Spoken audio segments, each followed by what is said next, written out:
Hello, my dears. It's Annette of AnnetteLeonard.com, back with another moment for chronic wellness. I am rocking my cold and an outbreak of thrush today, so I am not feeling my finest, even on my not finest days. And I am continuing to talk about my journey with getting diagnosed with chronic fatigue syndrome.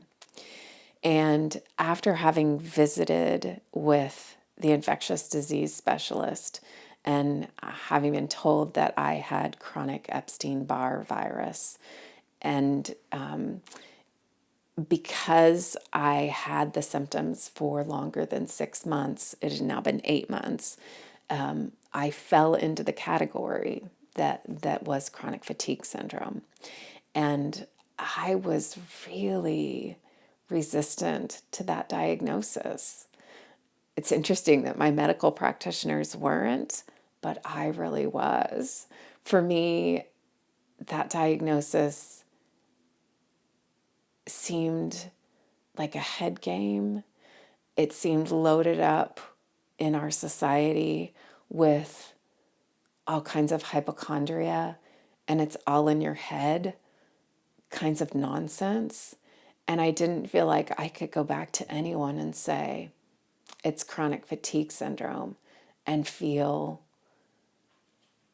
comfortable or confident explaining that. I mean, everyone in our society is tired. And so chronic fatigue just sounds like, yeah, everybody's got that, lady. Suck it up. And I was unable to function. I was falling asleep mid-sentence. My glands were swollen and I felt like I had the flu every day of my life. I would push myself a little bit and I would pay for days, sometimes weeks, for having pushed a tiny bit. And I didn't yet have the brain power or the vocabulary to describe all of that. And yet, to just say I have chronic fatigue syndrome, I felt like I needed to explain it. I felt like I needed to have the descriptions. So with that new diagnosis, I took advice from wise people in my life, and I had the incredible benefit at work of being able to take short-term disability. So I took 6 weeks off work with the hope of being able to recover. And so I got the paperwork complete. I came home on a Friday and I didn't go back in for a month and a half.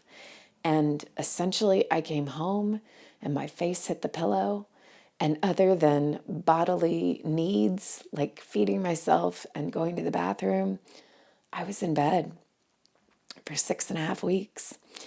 And I hoped and expected that that would be a time where I could restore and recover, because I hadn't given my body that time, right? I had that mono diagnosis, which ordinarily takes 4 to 6 weeks to recover from, and I'd given myself just a paltry little week.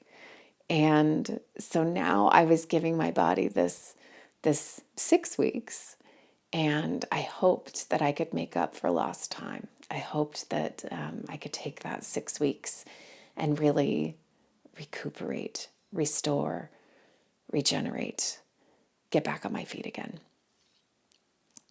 We'll talk about how well that worked when I come back in the next segment. Thank you very much for joining me. I am so grateful for your time and attention. Please share with us your stories about chronic fatigue syndrome and other tricky diagnoses. We're here to support one another, and I am so grateful for you. Thanks, and take care of yourself until we're together again. Be well.